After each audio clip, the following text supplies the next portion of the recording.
pas trop chaud, encore un peu d'énergie, tout va bien. Je voudrais remercier les sponsors, mais différemment. Je voudrais que la première personne dans la salle qui peut me citer 5 sponsors, les yeux fermés, se lève, les crie. Les yeux fermés, j'ai dit. Se lève, les crie et il y aura un prix. Les gars, réveillez-vous. Qui se lève? Qui me cite 5 sponsors? Vas-y, les yeux fermés. Non, les yeux fermés. Ok, t'as gagné des macarons. Super, tu viendras me trouver après. Tu as 2 boîtes de macarons pour toi. Donc, effectivement, c'est grâce aux sponsors qu'on est là. Les autres, tant pis pour vous si vous n'avez pas eu de macarons. Et c'est de la durée, donc c'est plutôt bon. On va effectivement parler de ce qui se passe dans toutes ces transformations agiles et surtout des nouveaux paradigmes managériaux. La bonne nouvelle, et vous le savez peut-être encore beaucoup mieux que moi, c'est qu'on sort enfin d'environ 30 ou 40 ans d'optimisation. On a tellement poussé loin avec du lean, avec la recherche du zéro défaut, etc., qu'on est arrivé au bout du bout. C'est impossible de continuer à gagner des doubles digits de croissance ou de performance juste parce qu'on va optimiser les processus ou qu'on va pouvoir remplacer les hommes par des machines. Ça, c'est une assez bonne nouvelle. La mauvaise nouvelle dans l'histoire, c'est que notre monde aussi a évolué et que, vous connaissez maintenant tous cet acronyme, il est devenu VUCA, il est devenu volatile, incertain, complexe, ambigu. C'est l'armée américaine qui avait trouvé ce titre lorsque le mur de Berlin s'est effondré. Jusque-là, ils étaient tous structurés pour combattre le communisme. Et du jour au lendemain, même si on sentait que la guerre froide était en train d'un petit peu se décongeler, du jour au lendemain, pouf, il n'y a plus d'ennemis, il n'y a plus de communistes à abattre. Et ils se sont dit, Houston, on a un problème ici. Nous, on est paramétrés pour abattre les communistes et ils ne sont plus nos ennemis. Qu'est-ce qu'on fait? Eh bien, c'est ce qui se passe un petit peu dans nos organisations.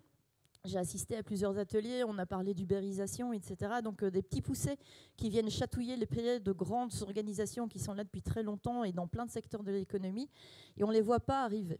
Et ce sentiment finalement de volatilité, d'incertitude, de complexité, d'ambiguïté est encore renforcé par 3 piliers qui sont aujourd'hui notre réalité dans les organisations. Il y a une rareté des ressources, autant sur la planète qu'au sein des murs des organisations. On manque de temps, on manque de budget, on manque de personnes pour pouvoir faire les choses. On est dans un monde globalisé, ça ne s'arrête plus, mais tout simplement parce que nous, citoyens, on fait en sorte qu'il ne s'arrête plus non plus. On commande un truc sur Amazon et on a envie de l'avoir le lendemain directement chez nous.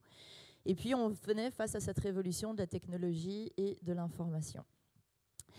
Et tant que notre monde finalement était un monde normé, processé, optimisé, on pouvait se permettre d'avoir un management un peu comme celui-là. J'étais le chef, je savais ce qu'il fallait faire, je vous disais ce qu'il y avait à faire, et j'allais contrôler. Et si vous ne respectiez pas les règles, en définitive, je vous hurlais dessus. Donc ce genre de patron, ou d'organisation, avec ce type de culture, je ne vais pas vous faire l'affront de le traduire, vous le ferez très très bien, mais c'est clair qu'aujourd'hui, dans un monde VUCA, ça fait un tout petit peu de dégâts dans les organisations. Et ça ne va pas s'arranger puisque effectivement on prédit qu'en 2030 il y aura plus de robots que d'humains sur la planète, si ce n'est pas déjà le cas aujourd'hui. On sait que tous les secteurs d'activité vont être disruptés, que ce soit le transport, c'est l'hôtellerie, ce sont les taxis, c'est l'éducation, avec l'accès quand même à des modules de très très haut niveau pour 3 francs 6 sous en plateforme, et ça vous donne n'importe quoi. Si vous avez la chance d'intervenir parfois dans des écoles, vous n'avez plus des étudiants, face à vous, vous avez un mur d'ordinateur qui est ouverte avec des pommes et puis parfois un autre logo. C'est plus du tout la même chose que ce que c'était avant. À tel point que l'université d'Oxford a créé une chaire qui est la Martin School et qui étudie les tendances du futur. Et tous les 3 ans, on attend celui de 2019 avec beaucoup d'impatience. Donc ils l'ont sorti en 2011, en 2013, en 2016. En général, ça sort au moment de Davos. Il y a un rapport qui sort et qui explique dans quelle mesure toutes ces révolutions que l'on vit aujourd'hui vont impacter les métiers. Donc en 2011, on savait qu'environ 45% des jobs de 2011 allaient être impactés à horizon de 25 ans. Et puis en 2013, c'était 45% à horizon de 2030. Et puis en 2016, c'est devenu 47% des jobs de 2016 impactés à horizon de 2025. Donc on a le nombre de jobs impactés par la technologie, par ces nouvelles façons de travailler qui augmentent, et on a le temps qui diminue. Et ça va de plus en plus vite. Donc en gros, vous regardez la personne qui est à côté de vous et vous vous demandez qui en 2025 aura encore le job qu'il a aujourd'hui. Ça va? Vous avez décidé qui? Ok. Alors certes, il y a des nouveaux métiers qui se créent. D'accord? Qui aurait pensé engager un community manager ou même un coach agile il y a 10 ans ou 15 ans? D'accord? Mais on n'est pas non plus sur le même type de compétences. Et puis, les attentes des jeunes générations, alors oui, il y a la génération Y, et puis il y a la génération Z qui arrive, c'est mettre les gens dans des cases, on sait que ce n'est pas toujours très exact. Néanmoins, on sait aussi que ceux qui sont en train de frapper à nos portes aujourd'hui et qui viennent se présenter à une interview ne sont pas non plus ceux qu'on était à l'époque. Petite vidéo un peu caricaturale, en anglais mais sous-titrée en français, pour illustrer le propos. Amy, it says you are trained in technology. That's very good. Are you adept at Excel? No. PowerPoint? No. Publisher? Not really. Exactly in what area of technology are you proficient? Snapchat, Pinterest, Instagram, Vine, Twitter. You know, the big ones. I'm surprised you didn't say Facebook.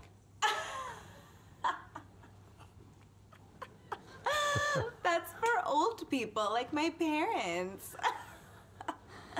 That's funny. Well, Amy, when you're working for me, you have to have those kind of research skills because I'll send you things for you to comb through and get the answers and send them to me. So for that, you got to be really good at technology. For stuff like that, no problem. I'll just ask Siri. You'll just ask Siri? You know, Siri tell me this, Siri find me that. We're all good at getting you the answers. Tell Siri I want you ready to go at 8 sharp each and every morning. I don't understand What don't you understand? what you just said. You don't understand be ready to go? No. You said 8, right? Yes. 8 like in the morning 8? Yes, in the morning. Yeah. That kind of doesn't work for me. Who gets up at 8? I do. I Skype with my French boyfriend in Paris until like 3 in the morning. I don't even get to Starbucks until like 10, where I order my grande chai tea latte, 3 pump skim milk, light water, 2% foam, extra hot, but not too hot. So if it's okay, I work best in the morning at 10:45. Wow. Amy, I don't think we're going to be a good fit. Why are you so negative? I can sense your hostilities, and right now I am not feeling very safe. I've been here for over 5 minutes, and the only nice thing you have said to me was nice resume, which I typed all night for this meeting with you. You've given me no guidance, no validation, no encouragement, no supervision. Is there an HR director somewhere? HR director? Yes, I need to speak to someone. I may have to take off today as a mental health day. Take today off. Amy, look at me. You don't work here. Are you firing me? Okay, yes.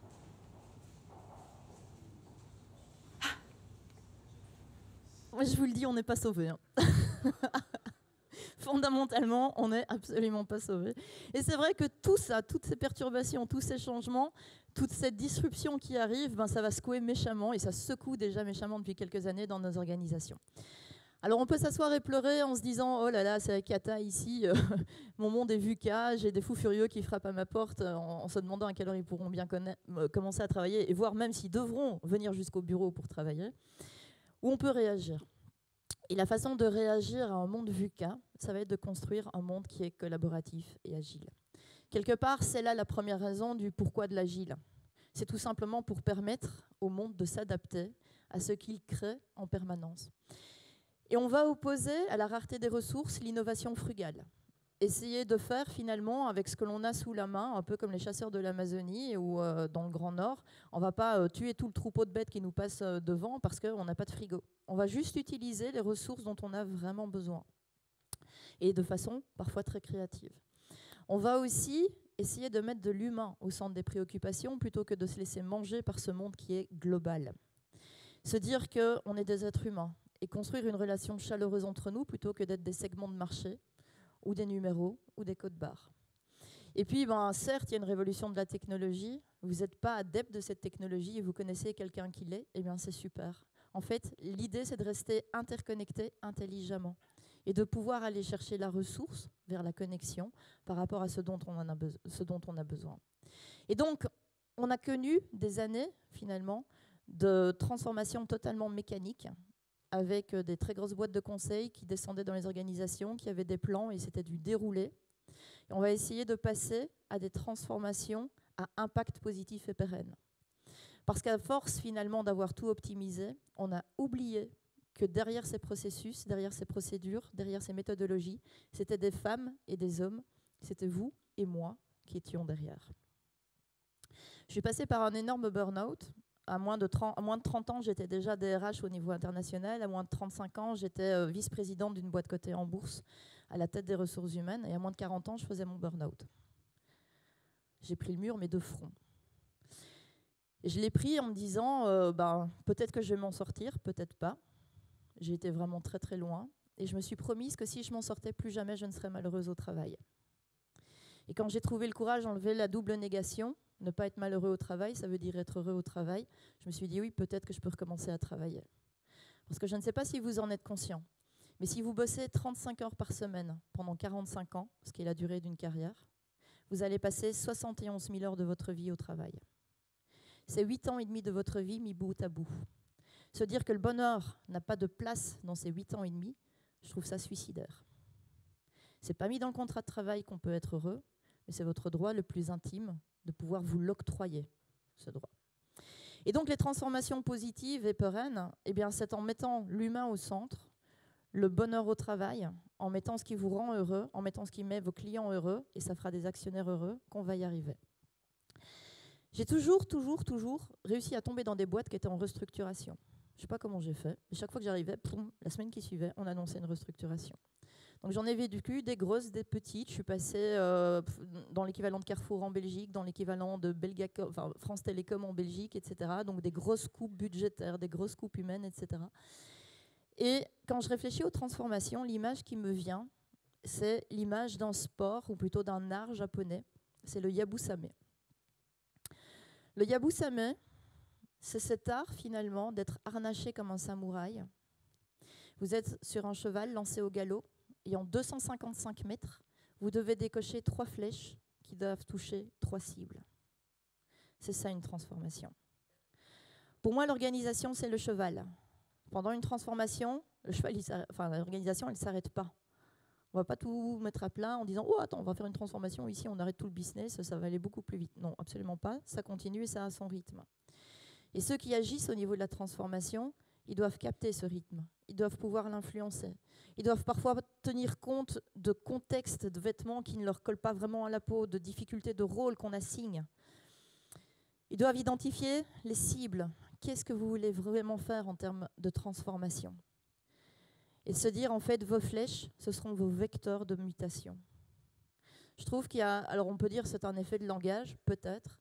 Je trouve qu'il y a une énorme différence entre des vecteurs de mutation et des transformations.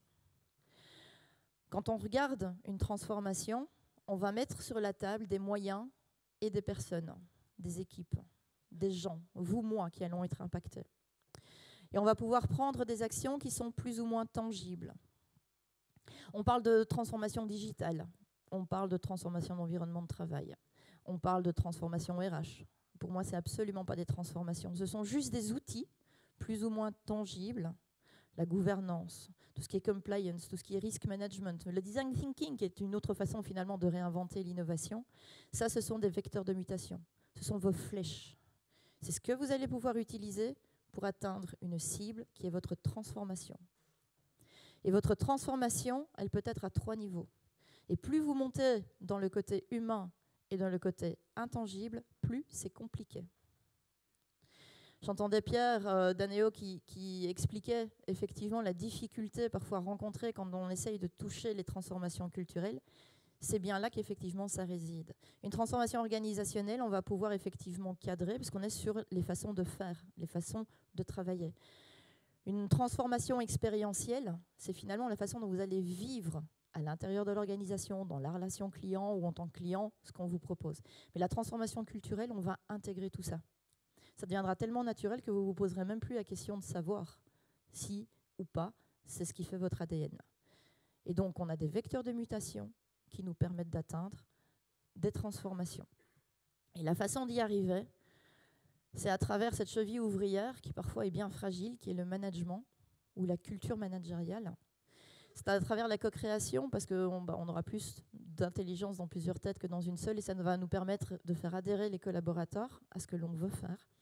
Et puis c'est aussi, et vous en avez beaucoup parlé dans les ateliers, cette capacité à lancer des pilotes, à partir avec les volontaires, ceux qui en ont ras-le-bol finalement de la situation actuelle et qui ont envie de bouger et de changer. Autre petit, c'est les 2 slides théoriques du truc. On s'est rendu compte, en accompagnant un certain nombre de transformations, où parfois on butait sur des pierres et on ne comprenait pas ce qui nous manquait. Et on se dit, à chaque fois, il faut qu'on fixe un cadre de la transformation. Et des transformations, on en a fait quand même quelques-unes. On a fait la stratégie RH de l'UNICEF à New York, 2 ans d'accompagnement de la Maïf, Pascal Demurger et toute son équipe, centrale nucléaire mise sous une injonction d'un tribunal pénal en Belgique, et si on n'avait pas changé la culture en 3 ans, on fermait, mais 70% de l'électricité belge vient des centrales nucléaires, donc on ne peut pas se permettre de fermer une centrale, c'est juste impossible. Et donc il faut qu'on crée un cadre à cette transformation. La première chose qu'on va faire, et vous en avez aussi beaucoup parlé, c'est de donner une vision. Par où va-t-on aller, parce que ça va créer du sens. Et on va s'appuyer sur des valeurs, ce dont j'ai peut-être un peu moins entendu parler ces derniers temps ici. Parce que les valeurs, en fait, vont nous permettre de créer un référentiel commun de comportement. Si on partage les mêmes valeurs, on ne va pas se méfier les uns des autres lorsque ça va commencer à devenir rock'n'roll. Si on ne partage pas les mêmes valeurs, on va peut-être avoir peur d'avoir un couteau dans le dos. Et donc, on va créer de la confiance en partageant les mêmes valeurs. Il faut aussi donner les indicateurs. On fait tout ça pourquoi? Qu'est-ce qu'on veut changer en termes effectivement de quantité de travail, de qualité de travail, mais aussi d'attitude. Et les 3 sont essentiels. N'imaginez pas que vous pouvez réussir une transformation en ne donnant que des indicateurs de quantité et de qualité. Parce que vous allez vous taper des trous du cul brillants à Torly-Larigot, quoi. Et les trous du cul brillants, il faut vraiment mieux qu'ils soient chez les concurrents, parce qu'ils ne sauront pas travailler en équipe, ils n'auront pas les bonnes attitudes, ils ne vont pas arriver à développer ce lien qui sera tellement essentiel. Mais il n'y a pas que les indicateurs. Si on dit, OK, on veut avoir une organisation agile et collaborative, et on garde exactement la même gouvernance, avec un conseil d'administration hyper institutionnalisé, avec un COMEX, avec un COMOP, avec un comité des risques, avec un comité ceci, avec un comité cela, avec une comitologie qui fait quasiment un classeur, on ne va pas y arriver. Donc les indicateurs, certes, mais la gouvernance aussi. Et la dernière chose finalement qui va englober ce cadre sera l'écosystème.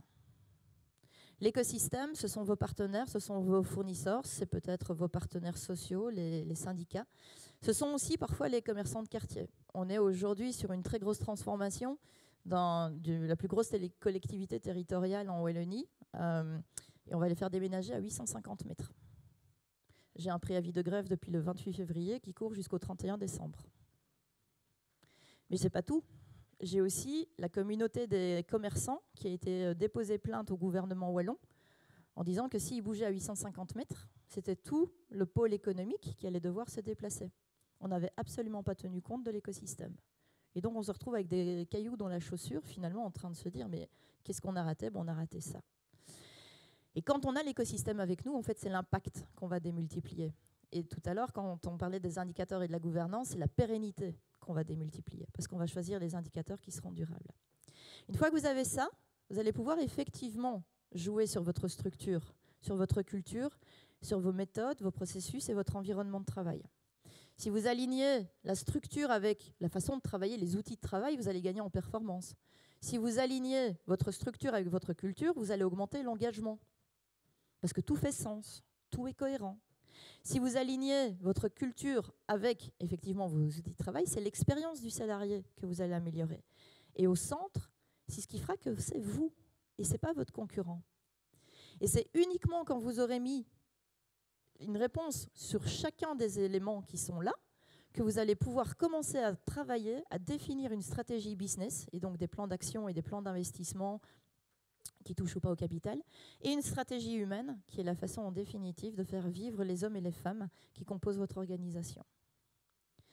Et en général, qu'est-ce qui se passe? Bon, on part complètement à l'envers, on va chercher une stratégie, on va essayer d'en trouver le sens, on va parfois faire un peu de valeur, il y aura des indicateurs, on ne change rien à la gouvernance, on ne s'intéresse pas à l'écosystème et puis tout part en vrille. Voilà, c'était les 2 slides un peu théoriques.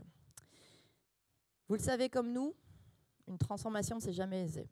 Et effectivement, il y a énormément de résistance. Et dans les résistances, il y a tous ceux qui étaient comme ça jusque-là.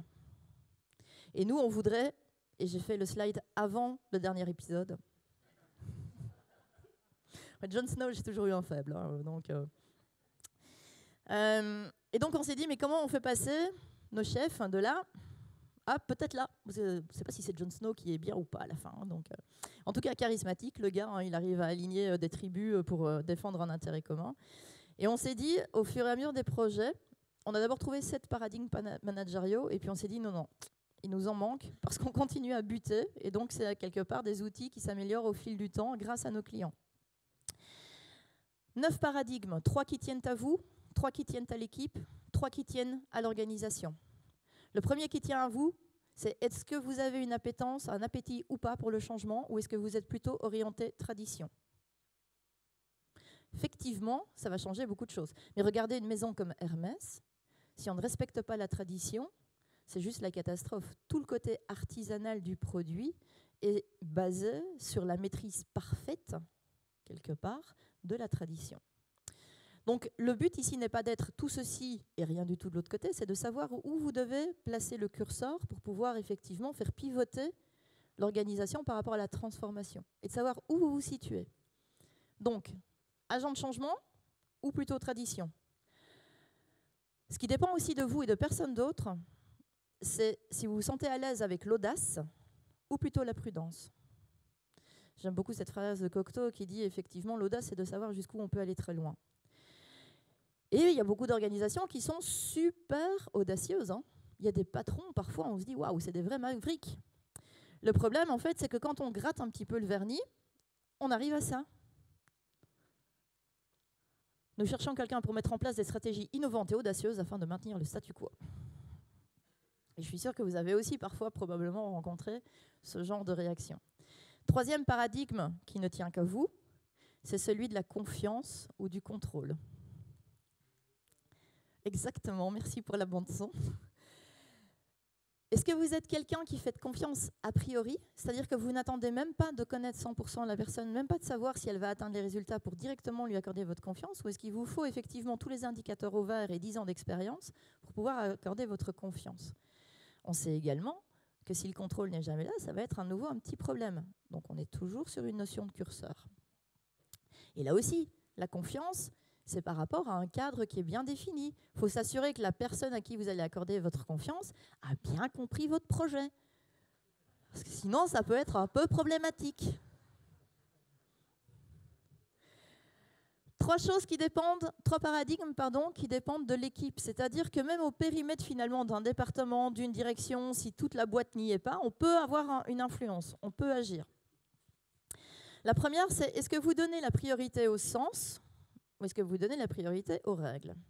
Si vous êtes monté à Bruxelles récemment et que vous passiez du palais de justice pour aller vers le Sablon, qui est un charmant petit quartier, c'était impossible de circuler parce que ce n'était pas ces flèches-là, mais ils avaient mis tellement de signes giratoires qu'en fait, on n'arrivait plus à rentrer dans le quartier. Donc à un moment donné, à force de mettre des règles, et si vous suivez toutes les règles du code pénal, du code civil, en fait, vous n'arriverez à rien faire, même pas à sortir de chez vous, parce que vous êtes d'office quelque part dans l'illégalité. Donc, qu'est-ce qui prime? Le sens ou les règles? Comment, finalement, vous positionnez-vous? Comment est-ce que votre organisation se positionne par rapport à cela? Votre équipe.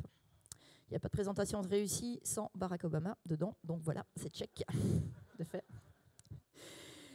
Est-ce que vous êtes plutôt une équipe qui pratiquait une certaine collégialité, le tutoiement, on rigole, on comprend qu'effectivement ça fait du bien de passer du temps ensemble, ou est-ce que vous êtes plutôt attaché au statut et de vous dire, je suis quand même directrice, moi ça me flatte qu'on puisse dire Madame la directrice, comme vous voit, alors que moi je tutoie d'autres personnes. Et là, on va avoir une grosse incidence en définitive sur les canaux de communication. 3e chose qui dépend de votre équipe, est-ce que vous avez plutôt des ressources partagées ou des ressources réservées? Vous avez quelqu'un dans l'équipe, vous savez, en tant que manager, vous savez que Elle ne fait pas grand-chose, mais si vous la donnez à l'équipe d'à côté, le budget part, le poste part, et vous n'allez jamais plus pouvoir remplacer. Donc c'est pas grave, on va la garder le temps qu'il sera nécessaire. Ressources réservées. Vous pouvez dire aussi, bah oui, j'ai quelqu'un dans mon équipe qui ne fait pas grand-chose là tout de suite, mais je sais qu'il y a un énorme projet qui arrive, donc voilà, et puis ça donne aussi un peu l'occasion à l'équipe de souffler. Mais si on ne passe pas, à un moment donné, en tant qu'équipe, vers un paradigme de se dire on va partager notre ressource, on va partager notre espace de travail, on va partager le temps, on va partager la façon, nos agendas, on va partager notre budget. C'est plus par tête de pipe, mais on voit ça de façon plutôt transversale. Le meilleur exemple que j'ai rencontré récemment, c'est la première ministre de Nouvelle-Zélande qui a dit c'est terminé de faire un budget pour le gouvernement qui est en silo. Je ne veux que du transversal. On va défendre en fait des intérêts communs, l'éducation, l'inclusion, etc. Et si le ministère des Finances rentre un budget qui ne répond pas à un de mes objectifs principaux, son budget est pris et réparti aux autres. Cette nana, il faut l'inviter. Hein. Il y a ensuite 3 paradigmes où c'est mieux quand on le joue au niveau de l'organisation parce que ça va permettre effectivement de démultiplier les bénéfices collatéraux. Il y a les conditions de travail fixes et puis il y a les conditions de travail flexibles. Est-ce qu'il y a chez vous, il y a du télétravail, il y a de l'environnement de travail dynamique, il y a du temps annualisé, etc. Voilà, c'est quand même une très très grosse tendance aujourd'hui. Est-ce qu'en tant qu'organisation, vous allez donner la priorité à l'excellence ou à l'expérience? Alors l'expérience, c'était plutôt pour ne pas dire droit à l'erreur, qui est quand même une mauvaise traduction francophone du learning from mistake anglophone.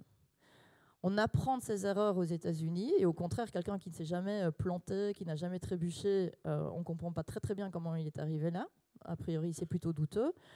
Aussi bien la France que la Belgique, quelqu'un qui s'est planté, qui a connu une faillite, qui a connu des difficultés, il est quasiment mis au bord de la société. Hein. Vous vous êtes fait virer, vous allez moins voir vos copains tout de suite.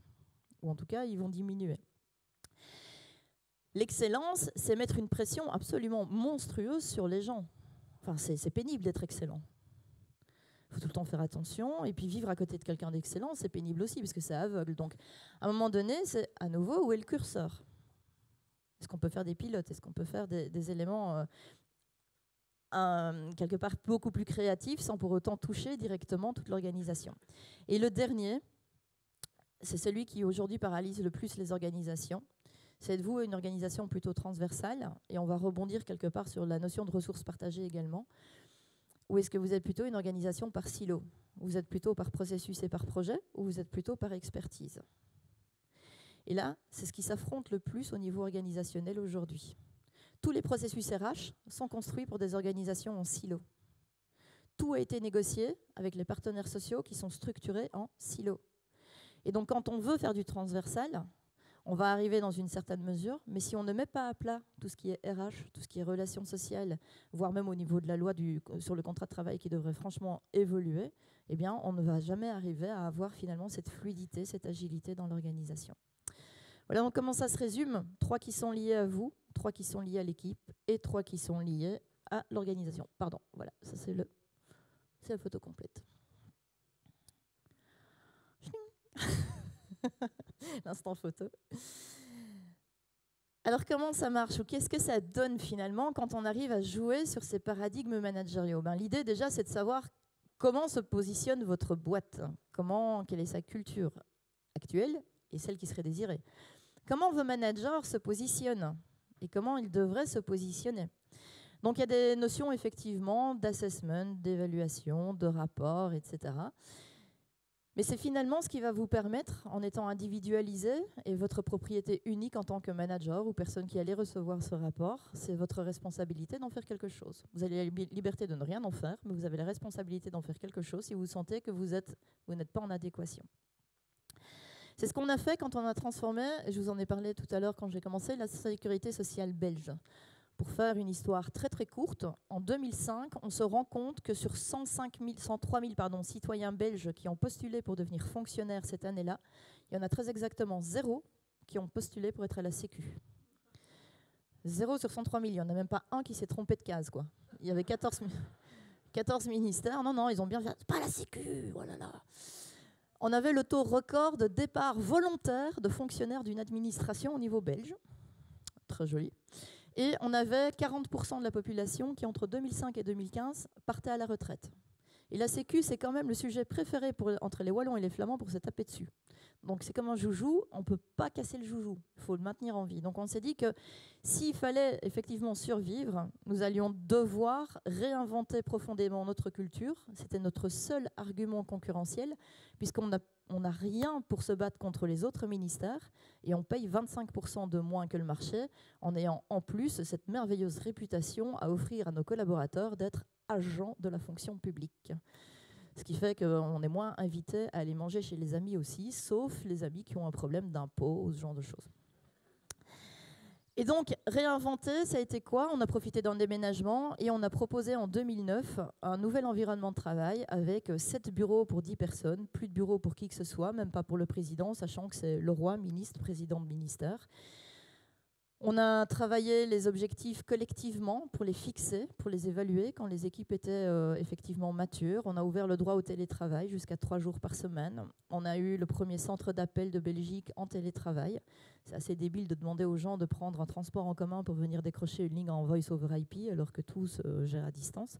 On a quand même eu aussi, et ce n'est pas une histoire belge, enfin si, mais c'est pas une blagounette, on a eu les premiers réceptionnistes en télétravail.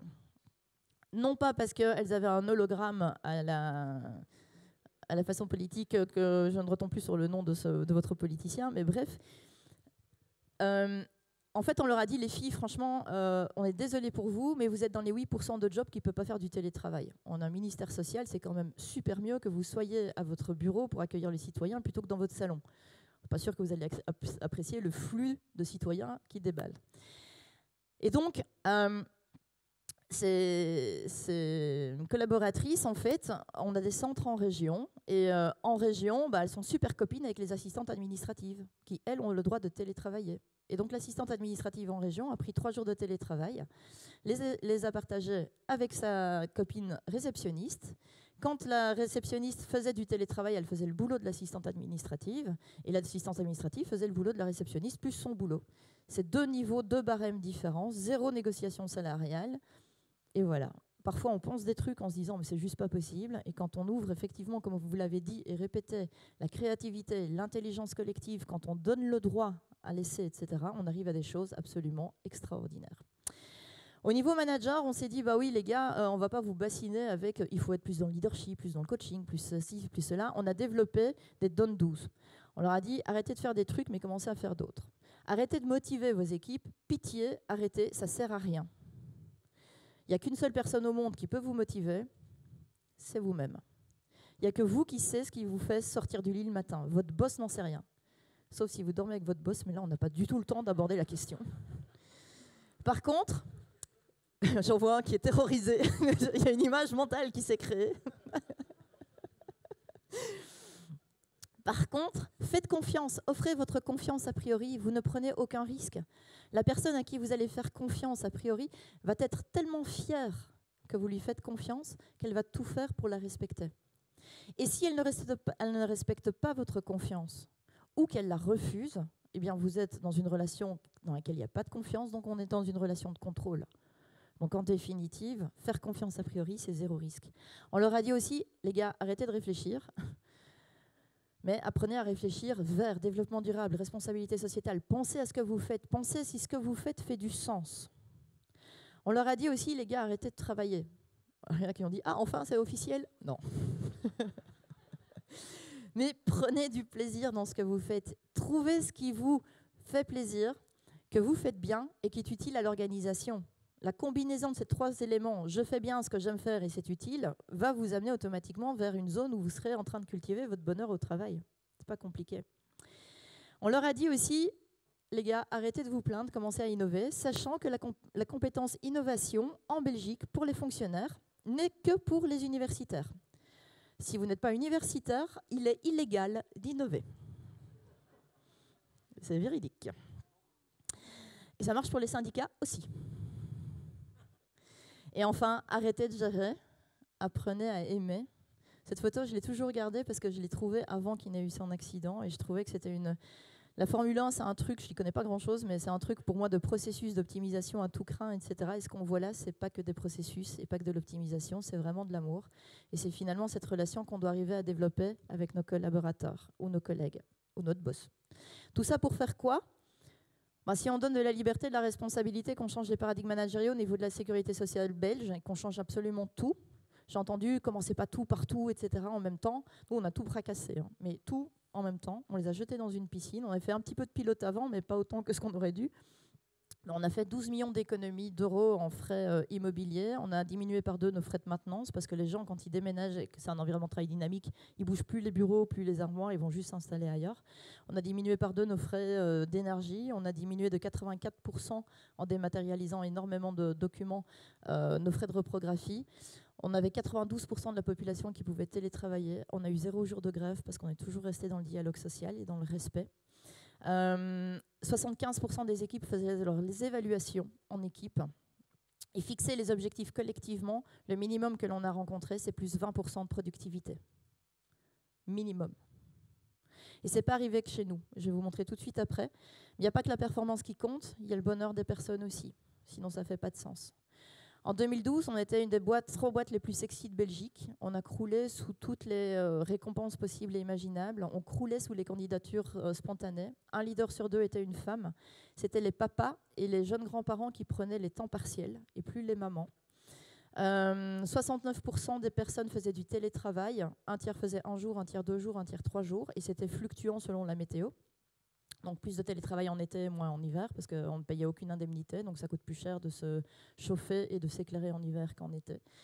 On a augmenté le taux d'engagement de 88%, on avait un net promoter score, donc les collaborateurs recommandaient à leurs copains de venir travailler au ministère à 94%. Alors qu'on était légèrement pestiférés, on a diminué l'absentéisme de 26% et le taux de départ volontaire de 75%. L'administration fiscale de Genève, cantonale. On est chez les Suisses, les fiscalistes, l'administration. Ils ont fait un peu la même chose, leur projet s'appelait Harmonie, c'est sous l'égide de Daniel Odel, qui en est le directeur général, qui s'est dit « Si jamais je propose à mes gosses un job dans mon administration, je vais me faire tuer. Ils ne viendront jamais, et leurs copains ne viendront jamais. Et donc, qu'est-ce qu'on va bien pouvoir faire ?» Là aussi, on va changer la culture et on va changer la culture managériale et l'organisation du travail. Ça s'appelle Harmonie, c'est le travail à la confiance et le management à la confiance.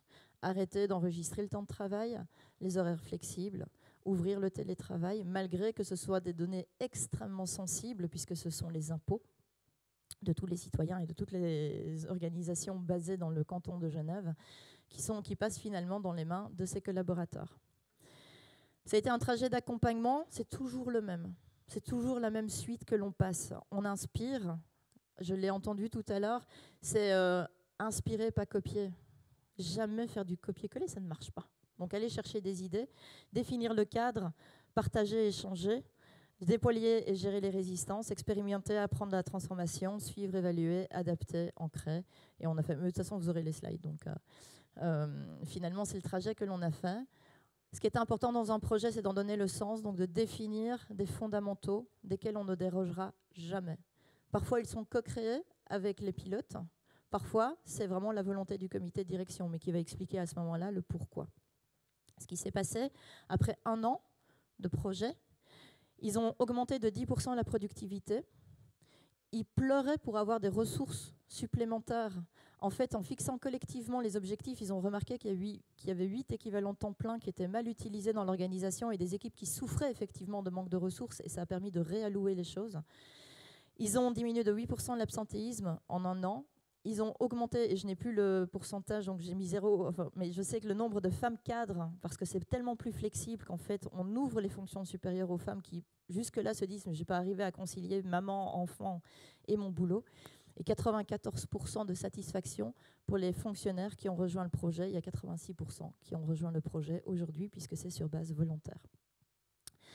Vous rencontrerez des résistances à l'innovation, qu'elles soient managériales ou qu'elles soient sociales. Il y en a 5, c'est toujours les mêmes, mais toujours. Alors il y en a qui font les grands chelems, un strike, ils ont les 5. Il y en a où, il y en a 1, 2, 3. La première, c'est l'ancrage des certitudes. Les gars, on a toujours travaillé comme ça. Est-ce qu'on n'est pas en train de prendre un risque absolument dingue en essayant de travailler autrement. Du style, on va déraciner le baobab ou déraciner un olivier, aller le replanter ailleurs. Oui, mais d'un autre côté, le contexte bouge. Donc si on ne bouge pas, on ne va pas y arriver. La deuxième résistance, ce sera la peur. Et c'est extrêmement légitime. C'est votre corps, votre esprit qui crie « Ah, n'y va pas !» Tu as déjà essayé d'en passer, c'est vraiment nul. Ça ne s'est pas bien passé. Et donc, il faut pouvoir écouter les peurs. Il faut surtout arriver à les faire déposer sur la table, parce que tant que vous ne connaîtrez pas les peurs des collaborateurs ou des syndicats ou des managers, vous ne pourrez pas gérer votre transformation. Vous allez aussi rencontrer la pression sociale. Vous voulez bouger, mais autour de vous, on ne veut pas bouger. L'équipe d'à côté n'a pas envie que vous réussissiez parce qu'ils n'ont pas envie de passer dedans. Votre boss n'a pas envie que ça se passe bien. Votre équipe n'a pas envie que ça se passe bien. Vous allez passer en environnement de travail dynamique alors que vous alliez avoir une promotion et là, vous allez entendre à votre repas de famille « Ah, tu es sans SBF, mais non, sans bureau fixe. » La honte de la famille. Alors que normalement, on avait le bureau d'angle parce qu'on allait devenir directeur. Pour pouvoir gérer. Vous avez aussi la limite du raisonnement. Le fait de dire « Ah oui, attends, il y a une Belge, une blonde qui est venue nous raconter des trucs sur des Belges et des Suisses. » C'était top, c'était rigolo et tout. Mais en définitive, Dieu nous en préserve. On n'est pas belge, on n'est pas suisse, on n'est pas fonctionnaire. Tout va bien. C'était bien chez eux, mais chez nous, c'est pas possible. C'est bien ce que je disais. Ne copiez pas, inspirez-vous. L'idée, effectivement, c'est de pouvoir trouver cette envie, cette inspiration. Et la dernière résistance, elle viendra de l'ego. Un peu à la façon de Zlatan, à qui un journaliste demandait « Mais qu'avez-vous offert à votre femme pour son anniversaire ?» Et il a répondu « Rien, elle a déjà Zlatan. » Donc, messieurs, l'excuse a déjà été prise, qu'on soit bien clair, n'est-ce pas? L'ego, c'est l'ego parfois de la hiérarchie. Ça marche pour le petit peuple, mais pas pour nous qui sommes à la dernier étage de la tour. C'est l'ego du « moi, ça fait 25 ans que je suis dans la maison, donc un peu de respect pour mon ancienneté ». C'est l'ego du « moi, je suis bac plus 5, j'ai fait un doctorat. Moi, je suis comptable aussi. Hein. Oui, mais moi, je suis juriste. Moi, je suis RH. » Alors là, il n'y a rien qui s'applique à moi de toute façon. Et on trouvera toujours une bonne raison de pouvoir effectivement activer l'ego. Et on va essayer de passer en fait d'un ego individuel qu'on est seul à pouvoir nourrir, et c'est pour ça qu'on marche sur la tête des autres, c'est parce que notre ego nous dévore, à un ego collectif, la fierté de réussir ensemble, l'envie d'y aller ensemble, parce que si vous avez en fait un petit coup de mou, ben à côté de vous, ils bossent et ils vont quand même assurer le succès. Et la fois prochaine, quand ce sera eux qui auront un petit coup de mou, eh bien vous serez là pour assurer le succès. Et donc pour faire tout ça, vous activez au sein de vos organisations des vertus que vous possédez déjà tous au niveau de la vie privée. Vous êtes des gens courageux. Vous avez déjà tous pris des décisions courageuses. Une transformation, ça demande énormément de courage. Ça demande énormément de proximité et de sincérité, tout comme vous êtes proche et sincère avec les gens que vous aimez. Vous ne dites pas à votre enfant qui a un problème en maths « Écoute, fais-moi un executive summary, s'il te plaît, d'une page. Prenons rendez-vous dans 15 jours et arrive avec une solution. » On s'installe, on s'assied. Vous êtes humble avec les personnes que vous aimez, vous ne les écrasez pas par votre savoir et vous osez leur dire « je ne sais pas, est-ce qu'il y a quelqu'un pour m'aider ?» C'est la même chose dans les transformations. Il y a plein de choses que des collaborateurs vont pouvoir peut-être faire beaucoup mieux que vous ou que vous ferez beaucoup mieux que votre boss. Et donc l'idée, c'est de pouvoir effectivement s'appuyer sur cette humilité de dire « je peux t'aider » ou « s'il te plaît, aide-moi ». Et vous êtes enfin tous généreux et généreuses avec les personnes que vous aimez, pas tellement en argent, mais en sourire, en encouragement, en disponibilité, en écoute, en énergie positive. C'est cette même énergie positive dont on a besoin en transformation. Vous êtes courageux, sincère, proche, humble et généreux. Vous avez tout ce qu'il vous faut pour faire de notre monde un monde collaboratif et agile. N'oubliez en tout cas jamais que si on l'a fait avec des fonctionnaires belges, n'importe qui peut le faire sur la planète. Je vous remercie beaucoup.